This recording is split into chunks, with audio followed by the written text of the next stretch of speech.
이, 이거 준비하셨나요? 네. 지난 시간에 이게 사실 우리 학우님들하고 이렇게 약속을 하고 또 주교재를 가지고 보니까 저도 다시 쭉 이렇게 자세하게 훑어보지. 안 그러면 또 요 해설서를 다시 볼 일이 별로 없어요. 김정은 학우님 안녕하십니까? 안녕하십니까. 네. 요거 준비하셨습니까? 요거. 아, 네, 좋습니다, 좋습니다. 아, 네, 좋습니다. 혹시 김정민 학우님 지난 시간에 들으셨어요? 잠깐 들었습니다. 잠깐. 네. 지난 시간에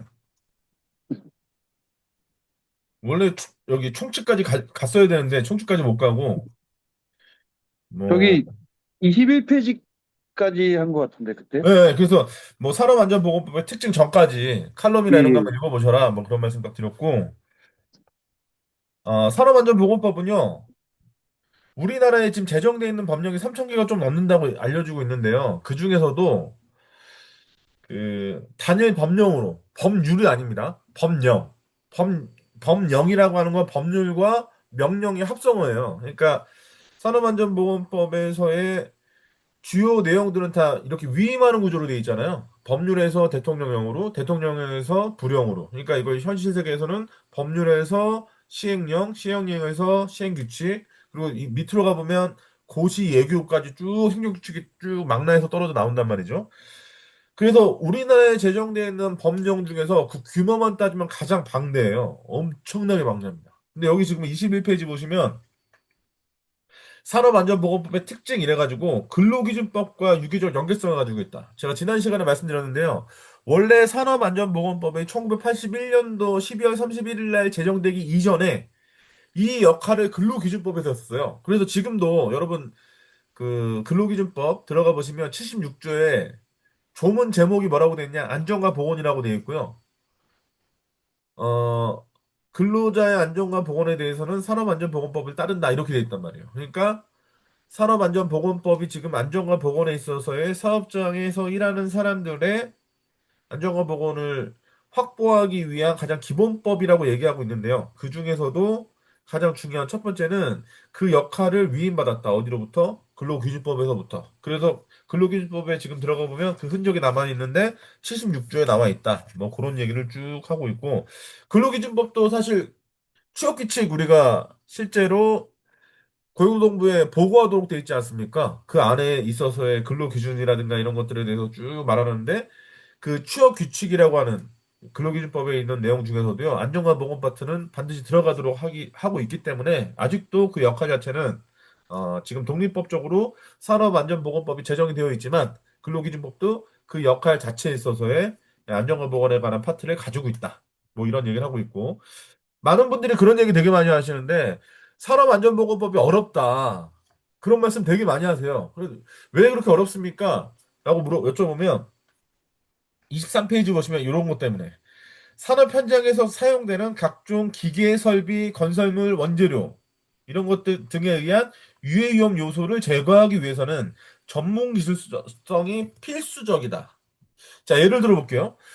우리 어 지금 카메라 켜신 분이 저기 김정민 학우님밖에 안 계시니까 김정민 학우님은 지금 제조업에 다니신단 말이에요. 그럼 제조업에 있어서 가장 크게 많이 일어나는 거, 특히나 저는 제가 이번 주에 어디 가서 강의를 해야 되는데 그 강의하는 그 사업장에서 요청했던 사고 사례가 있어가지고 그 사고 사례가 뭐였었냐면 SPL 사례가 있었습니다. 2022년도에 발생했던 거였고 전형적인 제조업이지 않습니까? 제조업은 유해기업 요인이 거의 뻔해요. 왜냐면 오랜 시간 동안 축적되어 왔기 때문에 알 수 있는 건 뻔합니다. 가장 대표적으로 뭐가 있죠? 제조업에? 제조업에 뭐 어떤 유해기업 요인이 있냐라고 지금 막 생각하면서 들어가기 앞서서 이렇게 생각하면 돼요. 어떤 사고가 많이 났지? 제조업에 있어서? 특히나 이 SPL과 같은 이런 사업장에서는 어떤 사고가 많이 났지? 한번 생각해 보세요. 어떤 사고가 가장 많이 났습니까? 당연히 기계가 있으니까 설비나 음, 음. 추락이요? 힘, 추락 사고는 제조업에서 많이 일어날 수도 있겠죠. 근데 진짜 제가 지금 말씀드렸던 SPL과 같은 이런 데는 끼임. 그렇죠. 예. 예전에 협착 이런 얘기 말려 들어가고 막 이런 것들 많고 SPL 이외에 뭐 산업용 로봇을 가져가는 데에는 뭐 타격 맞아서 문제가 되는 경우도 있고 그러니까 기본적으로 우리가 이 이인분. 기계 설비에 있어서는 뭐 해야 돼요? 사람하고 접촉이 일어나지 않도록 네 올려드릴 겁니다. 네. 이 제 그쵸. 예, 방호 설비 그쵸. 방호 설비 중요하죠. 보호 펜스 쳐야 되고 하는 뭐 이런 것들. 그러니까 각각의 요소가 왜냐면 산업안전보건법은 제외되는 산업이 없어요. 모든 산업에 다 적용된단 말이에요.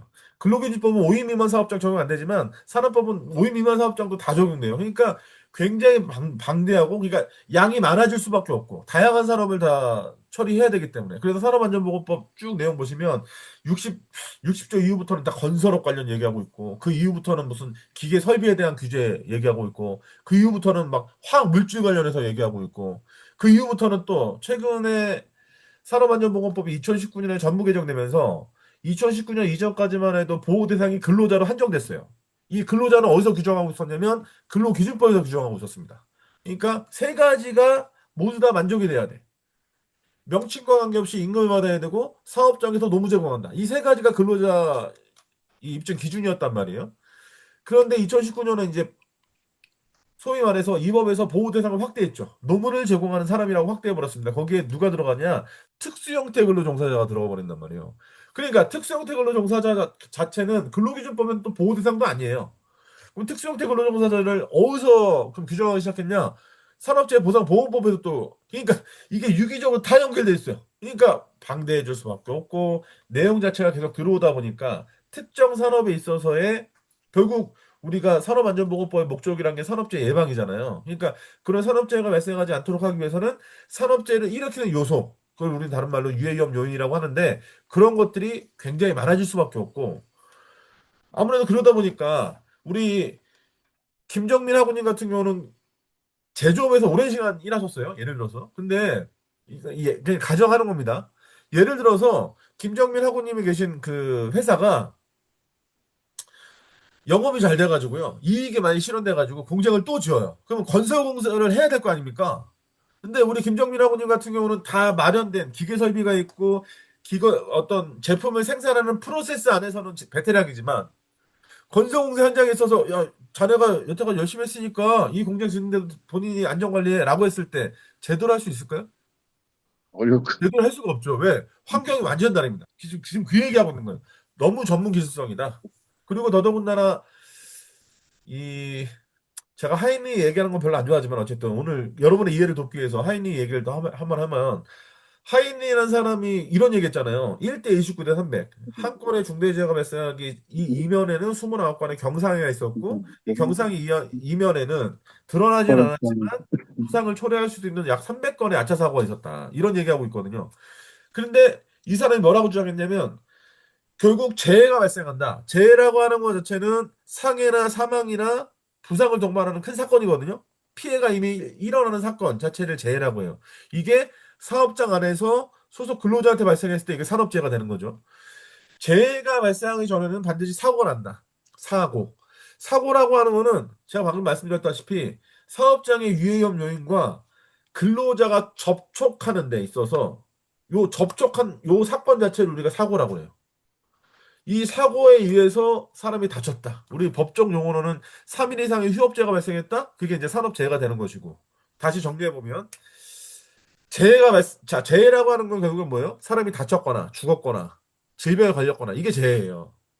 산업재해는 사업장 안에서 소속된 근로자가 이런 이 세 가지 결과에 노출됐을 때 이걸 산업재해라고 합니다. 근데 산업재해가 발생하기 전에는 반드시 사고가 나요.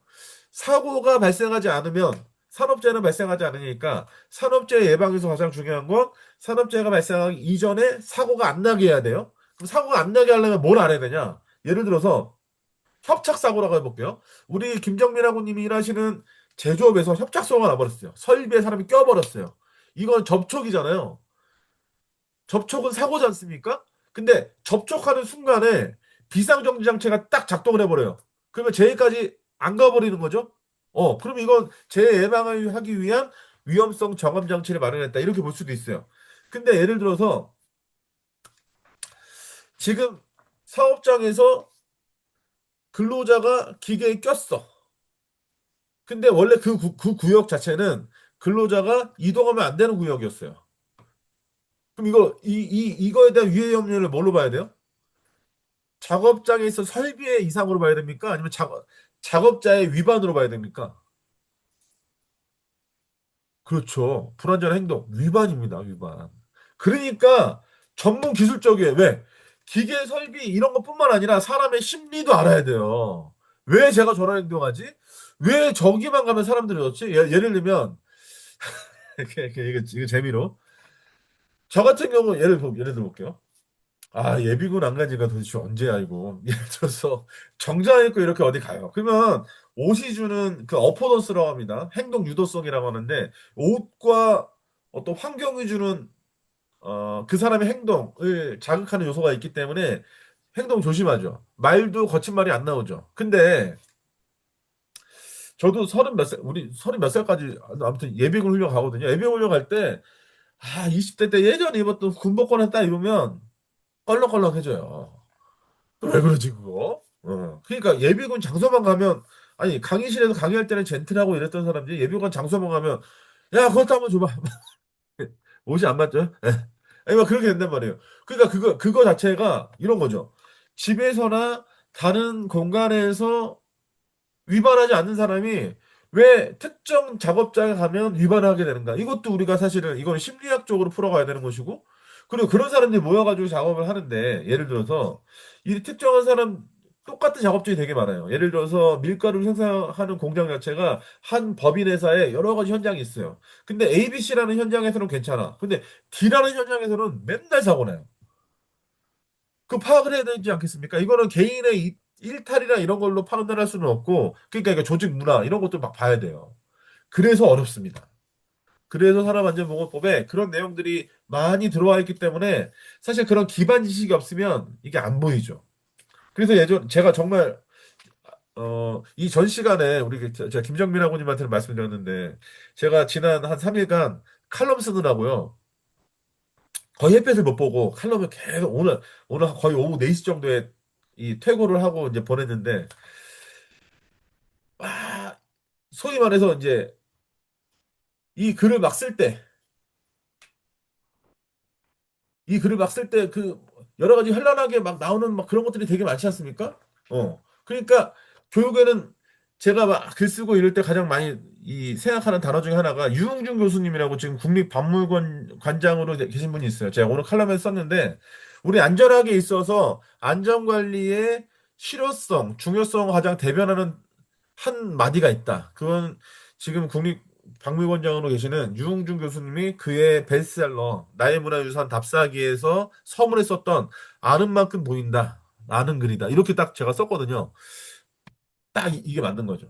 우리가 산업 안전에 있어서 다양한 여러 가지 유해위험 요인이나 그런 환경들 이런 것들에 대한 재반 지식이 많으면 많을수록 진짜 아는 만큼 보이는 거죠. 근데 너무나 많은 부분이 방대하게 쏟아져 들어오고 있고 각각의 분과 학문 자체가 다 엮여 있고 그러니까 화학공학도 알아야 되고 왜냐하면 PSM이나 이런 거 자체는 다 화학공학이 다 연결되어 있는 거 아니겠습니까?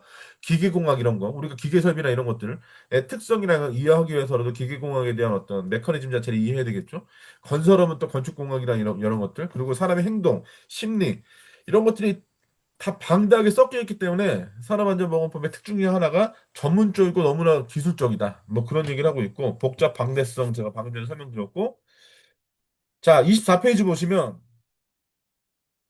산업안전보건법 이렇게 보시면서 가장 어려운 부분 중에 하나가 이런 얘기 많이 해요. 의무주체가 너무 다양하다. 왜냐면 우리 중대재해처벌법하고 비교해서 볼게요.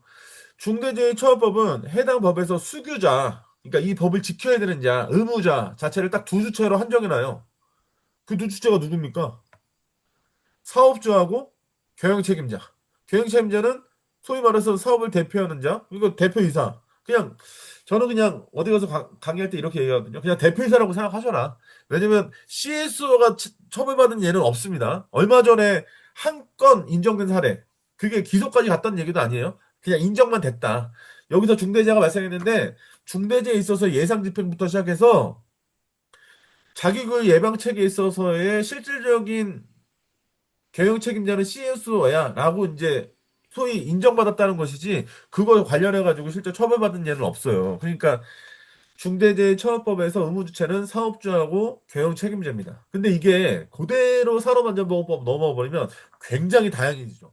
더더군다나 대부분의 안전보건관계법, 노동관계법에서 근로자는 보호 대상일 뿐이거든요. 근데 이 법에서 산업안전보건법에서는 근로자도 처벌합니다. 네, 아예 법률로 정해져 있어요. 그건 또 적당할 때 사업주의 의무와 더불어서 근로자의 의무 얘기할 때 그때 다시 한번 말씀드리기로 하겠고 그런 방대한 얘기를 쭉 얘기하고 있습니다. 예.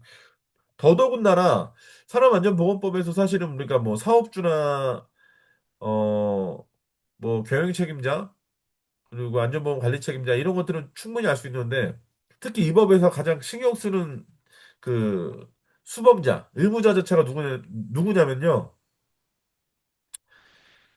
예를 들어서 기계 설비를 납품하는 회사가 있어요. 그럼 우리 사업장에 기계 설비를 새로 들어왔단 말이에요. 이 기계를 아직 우리 사업장 안에 있는 근로자들은 아무도 써보질 않았어요.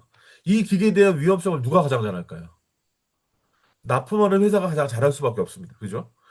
화학물질은 더 마찬가지입니다. 화학물질을 직접 제조하는 자, 아니면 외부에서 수입해가지고 직접 생산은 안 하지만 해외에서 수입해가지고 판매하는 자가 있어요. 근데 우리 사업장에서 예를 들어서 뭐 CMIT 뭐 쓰면 안 되겠지만 CMIT는 그거예요. 그 가스기 살균제에서 유독 물질로 분류했던 겁니다. 근데 이게 방향제나 이런 데 많이 쓰이니까 우리 사업장에서 산업용으로 특화해가지고 CMIT를 이렇게 가져오는 거예요. 근데 저처럼 아는 사람은 야, 이거 호흡기 질환을 일으키고 이게 소위 폐를 섬유화시켜서 죽을 수 있어. 그러니까 이거 할 때는 기본적으로 국소배기 장치부터 시작해가지고 마스크도 줘야 되고 이런 기본적인 안전수칙을 잘 알고 있어요. 근데 어떤 사업자 같은 경우는 모르는 경우도 있을 수 있잖아요. 그런 부분에서 모르는 게 태반일 거 아니겠습니까? 그러면 그 위해성이나 유해성이라고 하는 건 보건학적으로 이 사람의 건강에 얼마나 이상을 일으킬지, 위험성이라고 하는 건 얼마나 산재나 사고를 발생시킬지, 이런 두 가지 요소에 대해서 누가 가장 잘할 수 있죠? 납품하는 자가 가장 잘할 수밖에 없어요. 그러니까 제공을 해야 됩니다. 당연히 교육을 실시해야 되겠죠. 어떤 위험성이 있는데, 실제 근로자들은 다른 것보다도 기계기구는 그나마 낫죠. 기계기구는 가동하면 기본적으로 사람이 위험 감수성이 작동을 하니까 예를 들어서 이런 거잖아요. 내가 걸어가고 있는데 차가 내 쪽으로 이렇게 오고 있어요. 그러면 사람은 어떻게 됩니까? 기본적으로 피합니다. 자리를 비켜주든가. 근데 얘가 오는 속도가 너무 빨라? 그러면 확 피하거나. 어쨌든 그 위험성을 인지할 수밖에 없어요. 기계 설비나 이런 것들. 근데 화학물질 어때요? 여러분 그래서 진짜 끔찍한 사고는 다 화학물질 사고예요. 왜냐면 유해 위험 요인이 안 보여요. 그리고 특정한 지식이 있어야지만 대응이 가능해요. 제가 방금 전에 CMIT 말씀드렸지 않습니까? 어. 가습기 살균제에 있어서 유독물질이에요. 제가 말씀드렸으니까 여러분들도 들으시면서 아, 그렇지. 만약에 제가 설명 안 하고 CMIT 어쩌고 얘기하면 그냥 그런가? 이렇게 넘어갔을 거란 말이에요. 또 조금 시류가 달라진 부분 중에 하나지만 뭐 여기 보시면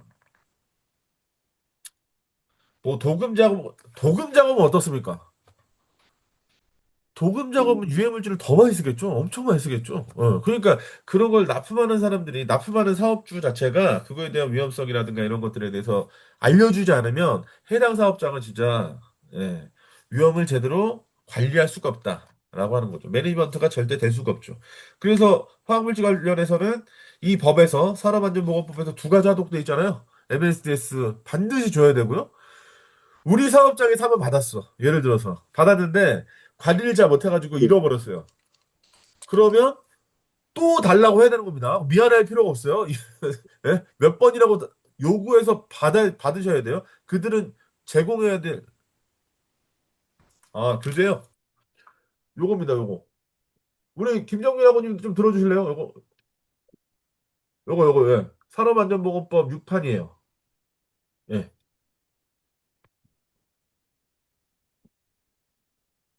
네, 그래서 그 얘기를, 그러니까 이게 교재하고 같이 들으시면 네네네. 정진우 교수님이 쓰신 거예요.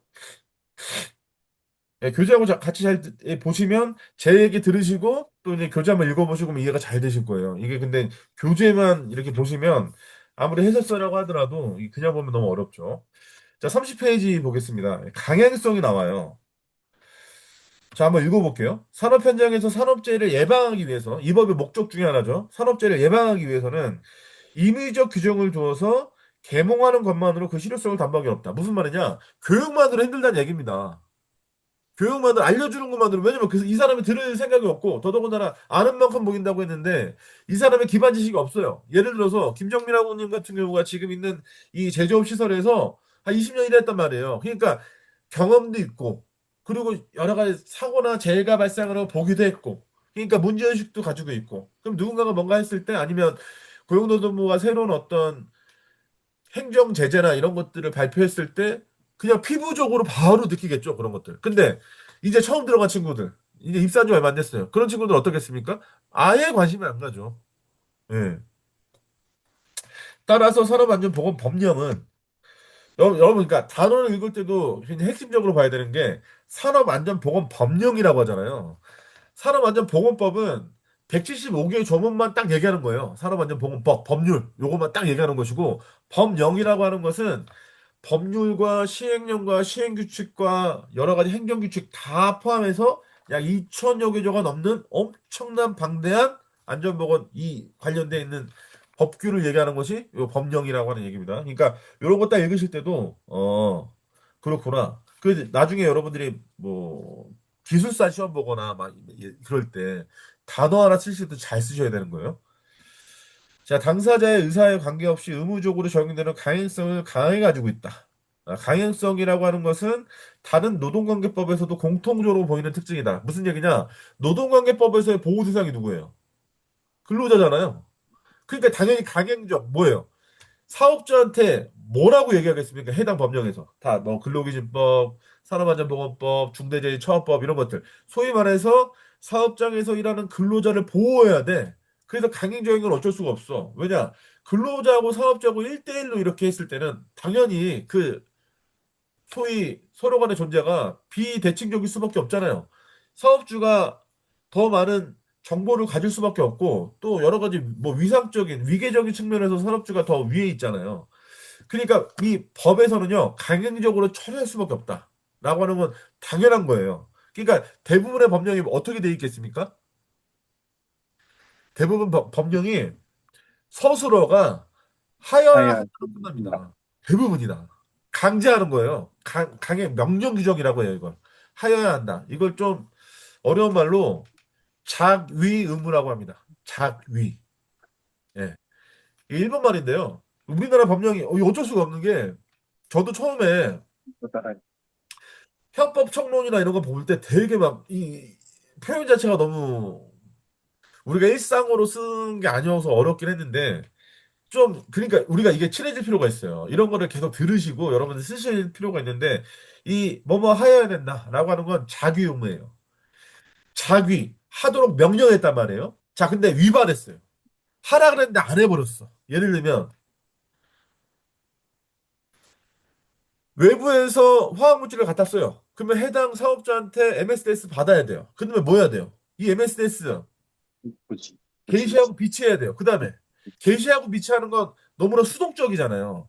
그 근로자들이 이상하다 이렇게 해서 그다음 봐야지라고 해서 이렇게 보면 좋은데 안 보지 않습니까? 대부분의 사람들이 안 봐요. 그러니까 사업자한테 기본적으로 근로자들이 볼 수 있게 게시 비치하고 그다음에 교육하라고 강제하고 있단 말이에요. 안 하면 어떻게 돼요? 안 했다? 그럼 과태료 맞겠죠. 만약에 안 했는데 사람이 다쳤다. 그러면 이제 과태료가 아니라 벌금이나 징역까지 올라가겠죠. 그렇죠, 그렇죠. 이런 걸 하도록 돼 있단 말이에요. 이게 강행 규정이에요. 자기 의무. 해야 되는 의무를 줬어요. 근데 안 했어. 위반했어. 그러면 범죄가 성립돼 버리겠죠. 해야 되는 의무를 줬는데 안 했어. 그래서 뭔가 피해가 발생했어. 이걸 또 형사법이야? 행정형법이라고 그러거든요. 이 우리 산업안전보건법. 왜냐하면 벌칙이 수반되는 법이기 때문에 행정형법 이런 걸 다시 공법이라고 합니다. 그러니까 벌칙을 주는 주체가 누구예요? 국가가 주는 거예요. 누구한테? 대상자한테. 이 법에 따라서 사업주한테 벌칙을 줘요. 자기 의무를 줬는데 지키지 않았어. 그러면 범죄가 어떻게 되냐? 부작위범이 되는 거예요. 부작위라고 하는 건 뭐예요? 해야 발생은 되는데 아닙니다. 안 했다는 거예요. 해야 되는데 안 했다. 예를 들어서 산업안전보건법에 이런 거 있어요. 위험한 기계기구를 전시해서는 아니 된다. 뭐 이렇게 돼 있단 말이에요. 이건 뭐예요? 자기 유무가 아니라 네. 부작위 유무잖아요. 하면 안 된다. 하면 안 돼. 하지 마라. 그래서 금지했단 말이에요. 금지 규정을 넣는데 이거 위반해 버렸어. 그러면 범죄가 성립돼 버리죠. 위반했어요. 그러면 뭐가 되는 거예요? 범죄가 이게 자규범이 되는 거예요. 부작위 의무를 줬는데 금지 규정을 줬는데 위반했어? 그럼 자규범. 자규라고 하는 건 뭐예요? 해야만 합니다. 하면 해야만 안 합니다. 되는데 해버린 거예요. 그래서 실제로 범죄 죄질로 따지면요, 이게 더 나쁘죠. 자기범이 대부분 대표적인 자기범이 뭐가 있습니까? 살인죄나 이런 게 다 자기범이에요. 하면 아니 된다고 이렇게 해버리잖아요. 그거를 그렇죠, 그렇죠. 예. 자, 그러니까 이런 부분에 있어서 강행적인 성격을 가지고 있다라고 하는 건 어쩔 수 없다. 뭐 그런 얘기를 하고 있고요.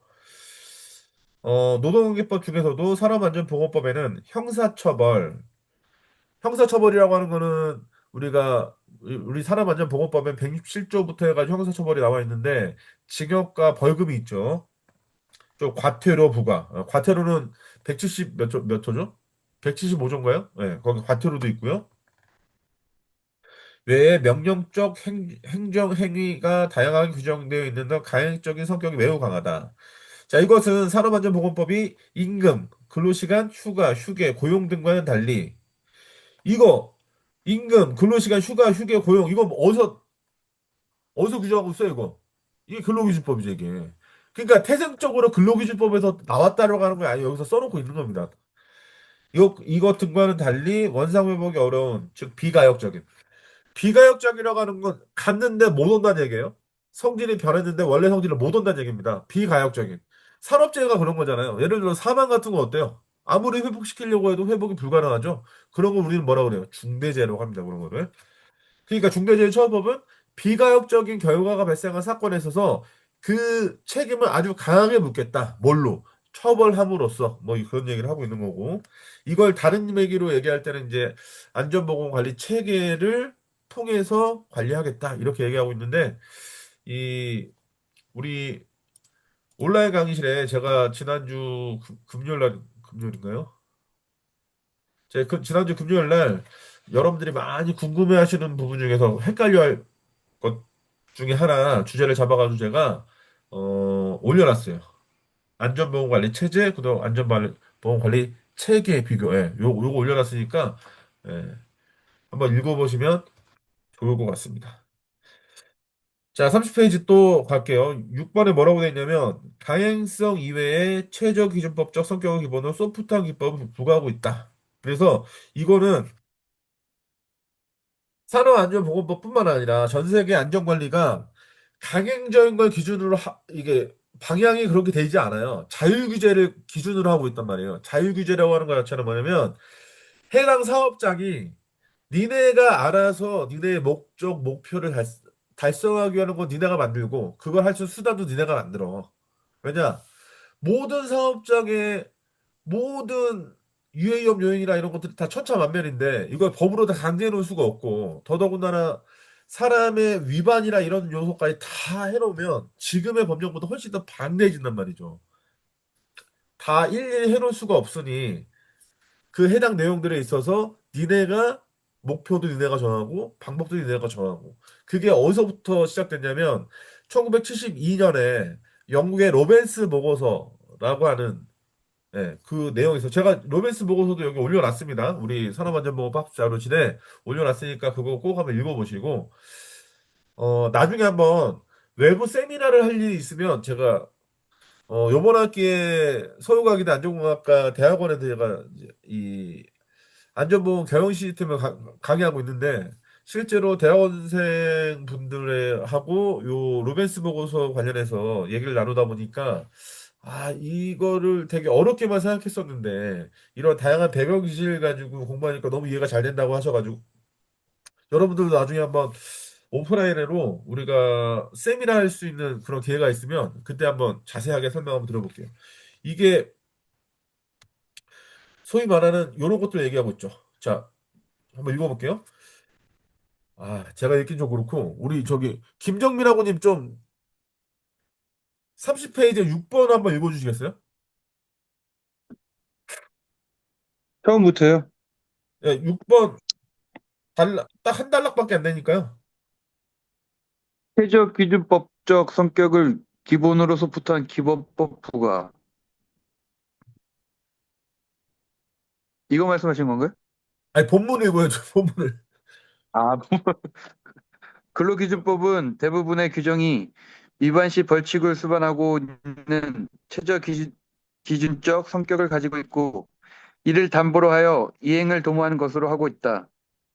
그러나 산업안전보건법에서는 최저기준적 성격을 기본으로 하면서도 사업주 등에게 선언적 의무를 부과하는 한편 사업주의 자율적인 산업안전보건 경영체계 확립을 위한 지원, 산업안전보건에 관한 의식을 북돋우기 위한 홍보, 교육 등 안전문화 확산 추진, 고용노동부 장관에 의한 기술 또는 작업 환경에 관한 표준의 제정과 이에 근거한 지도, 권고, 산업안전 보건지도사에 의한 평가 지도, 산업재해 예방 활동의 촉진을 위한 정부의 보조 지원 등 사업주의 자율적 이행에 대한 조력, 정책 유도 조치와 같은 소프트한 기법을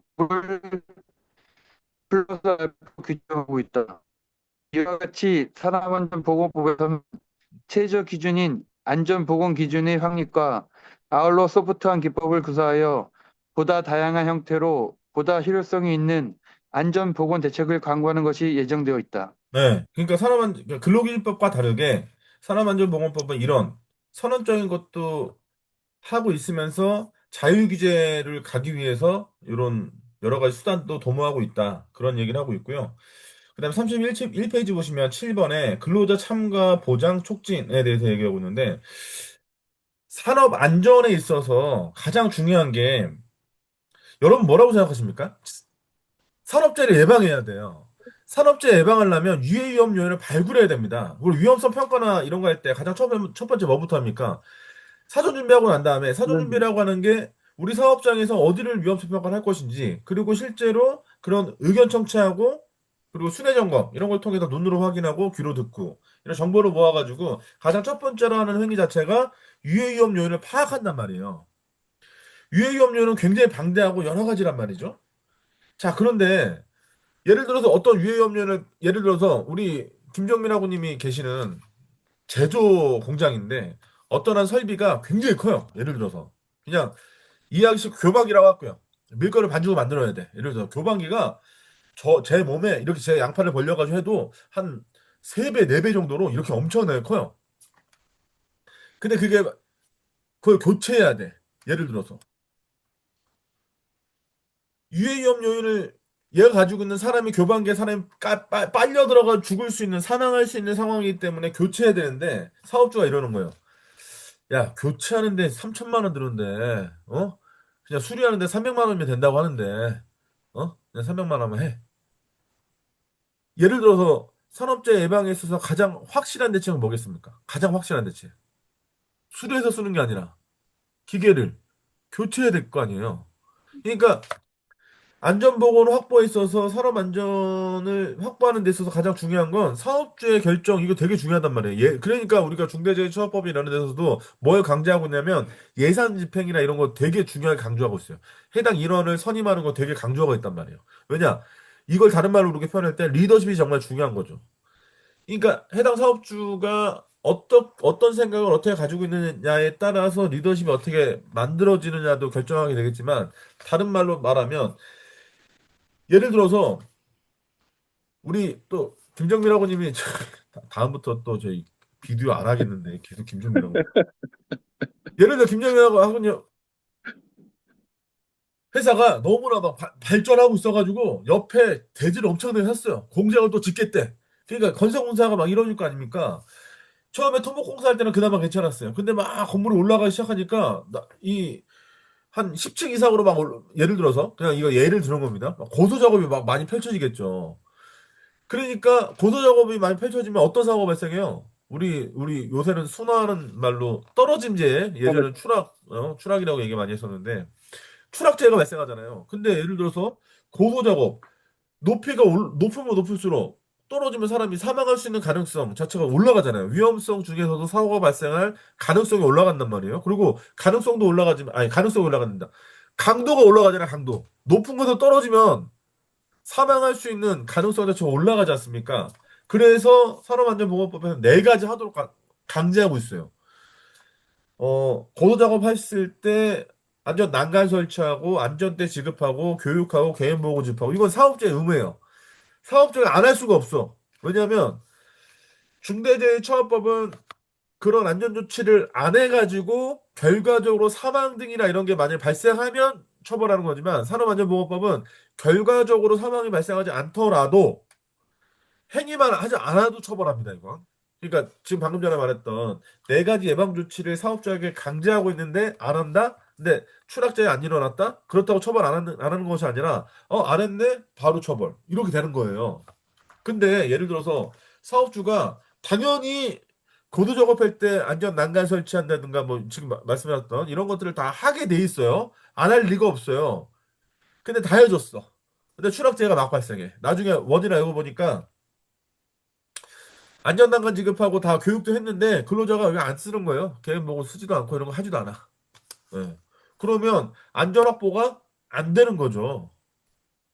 그게 중요한 게 근로자 참가. 야, 결국에는 이 31페이지에 있는 근로자 참가의 보장과 촉진 여기에 있는 주요 내용은 뭐가 있냐면 근로자 대표 얘기도 나오고 여러 가지 얘기가 나오고 있지만 뭐 산업안전보건위원회라든가 노사협의체 이런 것들이 많이 활성화되고 있지 않습니까? 여기서 딱 하나죠. 산업안전보건법이 처음에 제정돼가지고 쭉 지금까지 현대화되고 산업화되는 과정 하에서 산업재해는 그 강도가 세졌단 말이죠. 특히나 중화학공업이 육성되거나 이랬을 때 그 이전에 다른 산업에서는 문제가 발생하면 한두 사람 사망으로 끝나는 것들이 중화학공업은 어떻습니까? 1984년에 인도에 있는 보팔 공장에서 MIC가 누출됐어요. 어떻게 됐어요? 그 단 하루 동안 그 공장 주변에 살고 있었던 시민 2천 명이 죽어요. 해당 공장에 70 몇만 명의 사람들이 도시에 살고 있었는데 그 중에 절반 이상이 중독돼 버린단 말이에요. 이 끔찍한 재해가 발생할 수밖에 없는 기본적 여건이 조성돼 버리는 거란 말이죠. 자, 그러니까 결국 이런 어떤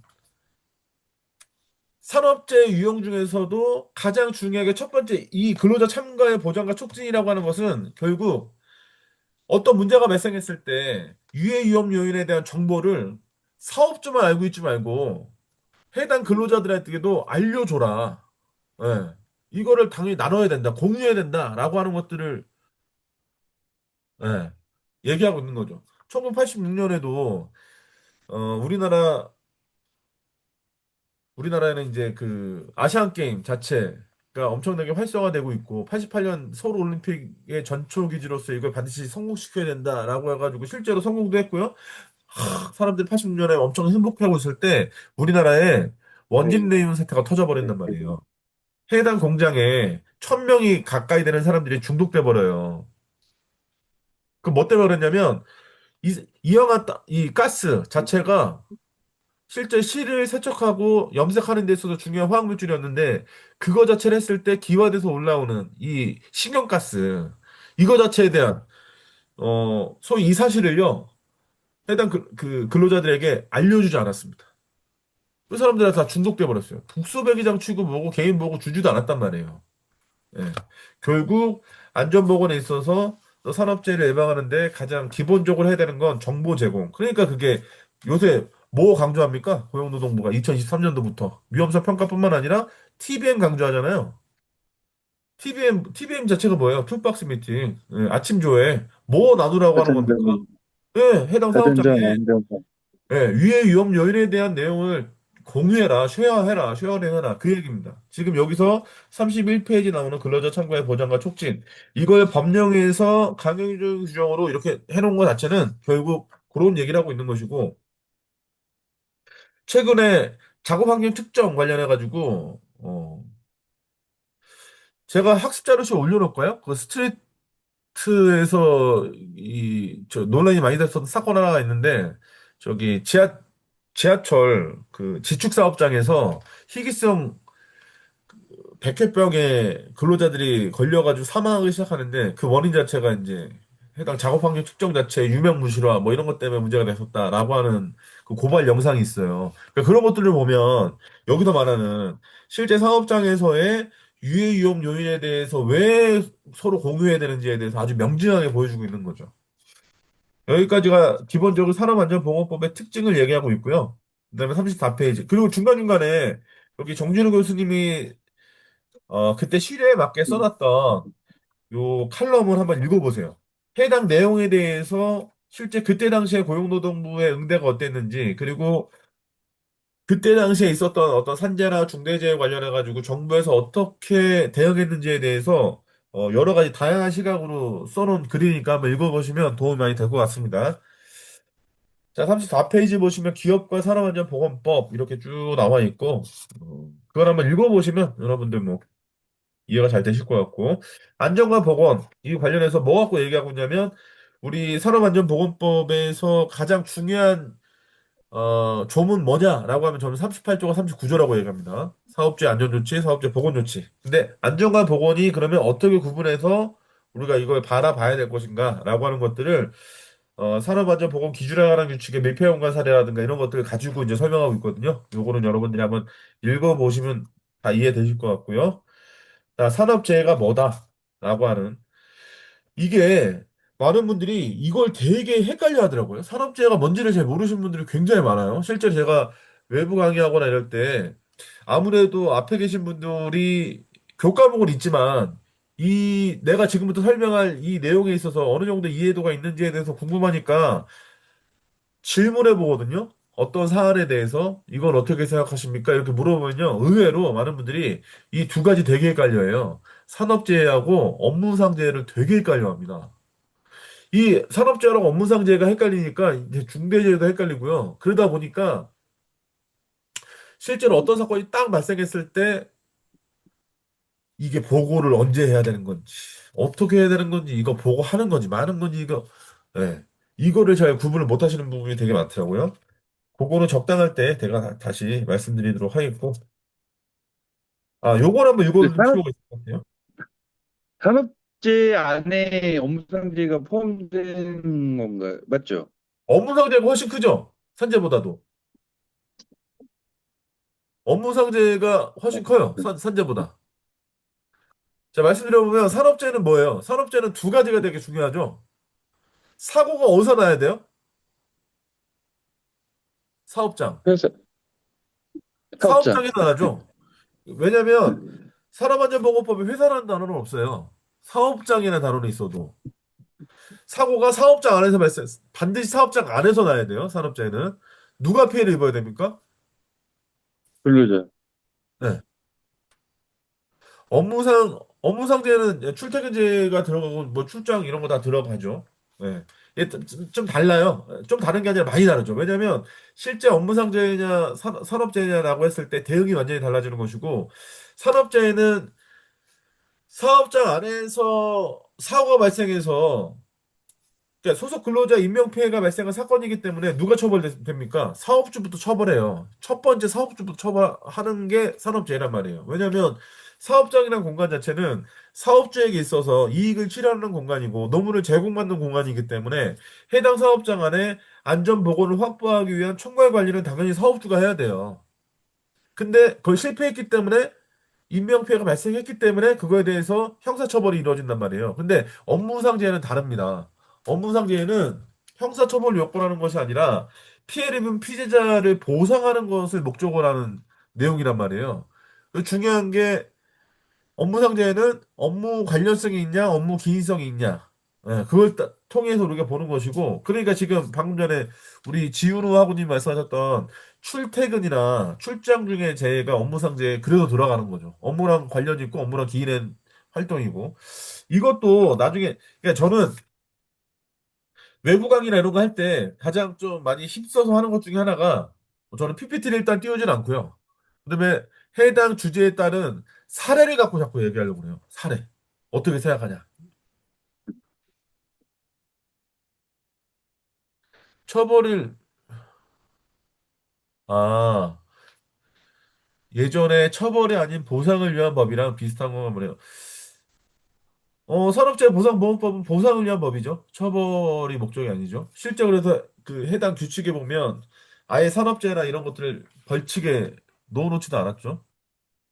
그리고 아, 근데, 교수님 네, 제가 그때 네, 지난번에 질문드렸던 게 그건데 네, 네, 그, 그 산업재해에서 이제 그러니까 사고라는 게 아니라 그 협착증으로 인한 걸로 신고가 된 거는 그때 교수님이 업무상재해라고 그게 맞다고 그런 건가요?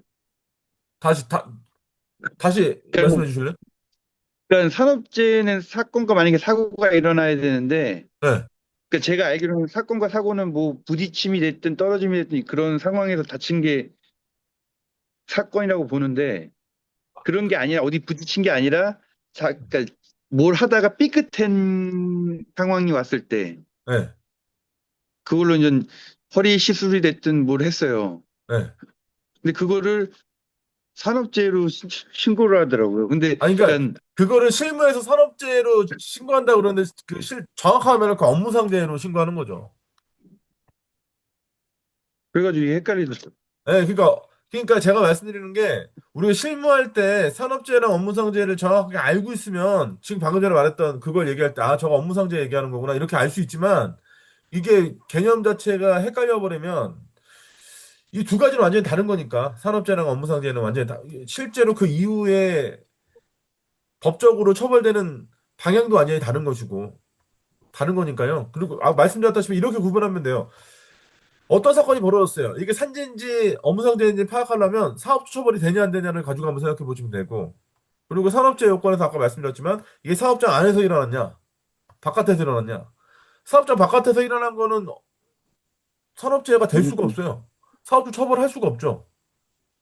예. 근데 우리가 일상에서는 또 산업재해라고 해서 다 퉁쳐서 불러버리니까 제가 그러는 데 있어서 여러분들 실수하지 말라고 제가 굳이 나눠서 설명드린 거고. 음.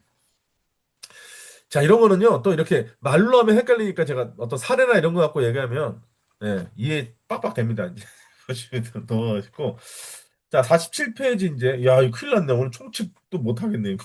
나 미치겠네. 자, 47페이지 한번 볼게요.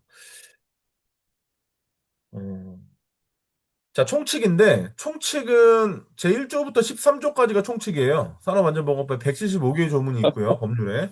그중에서 1조부터 13조까지가 총칙입니다. 얘네 특징이 있어요. 뭐 여러 가지 특징을 다 얘기하고 있는데, 제1조 목적에서부터 시작해서 어떤 특징이 있냐면, 총칙은 벌칙 규정이 없어요. 1조부터 13조까지는 벌칙 규정이 적용된 조문이 하나도 없어요. 그러니까 어떻게 이해하시면 되냐면, 아까 그래서 여기서 뭐라고 표현했죠? 선언적이라고 얘기하지 않았습니까? 소프트한 기법을 부과할 때 선언적인 의무도 그래서 뭐 사업주의 의무라든가 이런 것들 그리고 안전문화 관련해서 확산 뭐 이런 것들 그리고 뭐 고용노동부나 아니면 안전보건공단에 있어서의 어떤 활동들 이런 것들이 다 총칙에 나와 있거든요. 예. 이거는 총칙은 어떤 특징을 가지고 있냐면 이 산업안전보건법의 성격에 관한 것들에 대해서 앞으로 지향점이 뭐다라고 하는 부분들을 나타내고 있는 것이 1조부터 13조까지예요. 그 중에서 중요하게 보는 것 자체는 저는 2조가 가장 중요하다고 보고 2조는 뭐라고 돼 있냐면 정의입니다. 정의. 예, 용어 정의를 13가지를 하고 있는데 여러분 잘 한번 생각해 보시면 여러분들이 산업안전보건법을 제정하는 입법자라고 한번 생각해 보세요. 그러면 어디에 힘을 실어주겠습니까? 어디에? 총칙 규정은요. 선언적인 이 법의 지향적인 부분 그리고 성격을 나타내고 있는 부분이기 때문에 자주 개정되면 돼야 안 돼요.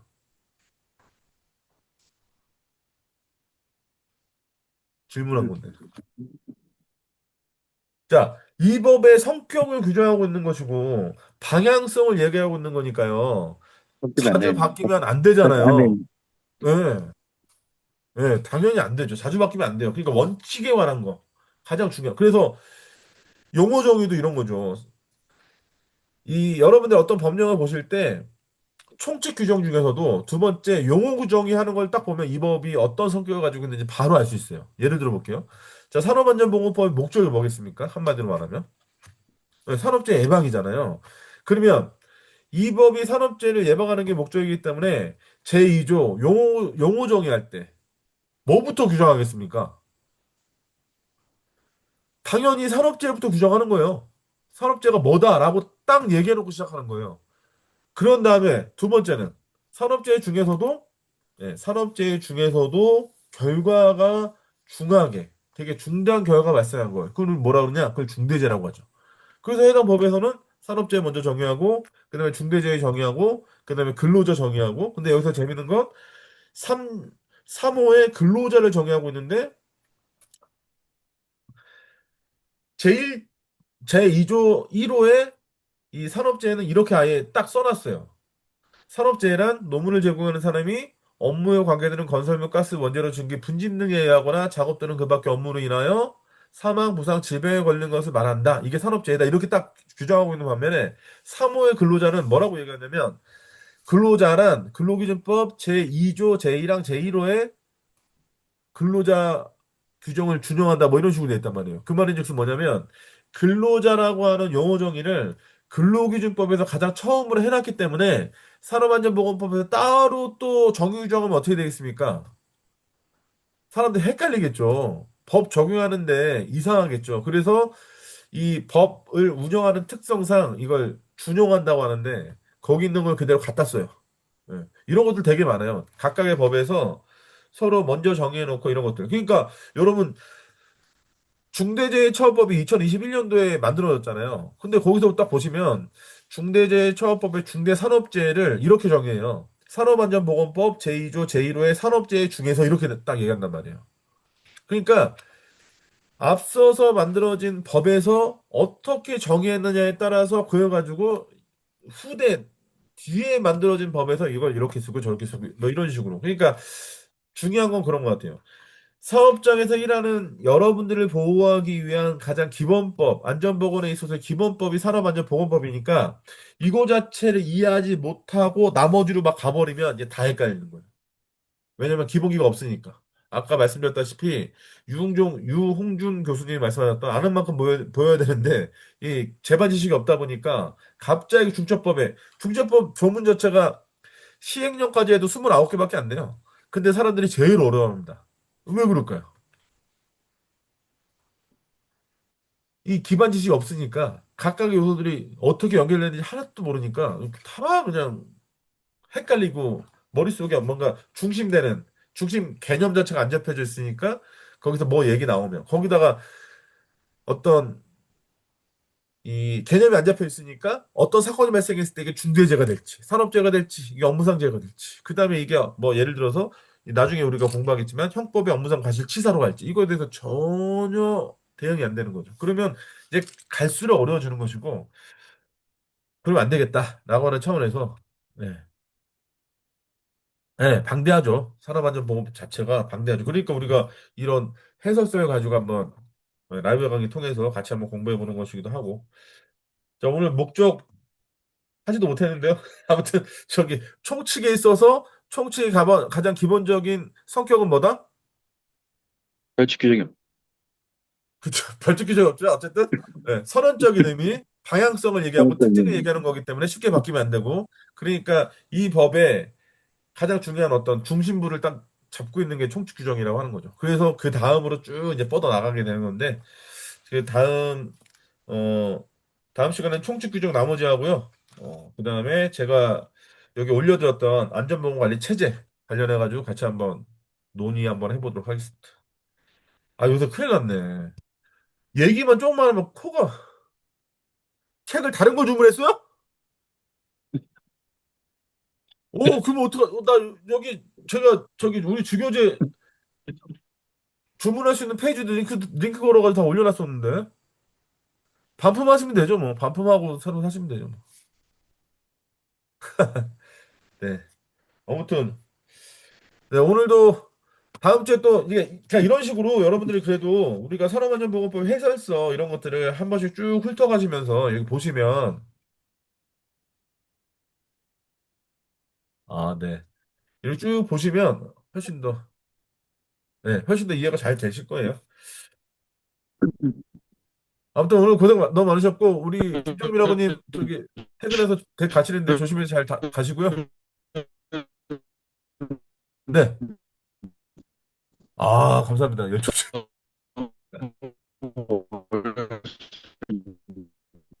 네, 우리 김정민하고님, 이게 에코가 있어가지고 잘 안 들리는데, 네, 네, 아무튼 조심히 잘 가시고, 저는 아, 네. 다른 분들은 다, 다른 분들은 다 안전관리 쪽에 있으셔서 잘 아시는 것 같아가지고. 윤모라고님 수업이 너무 어렵다고요?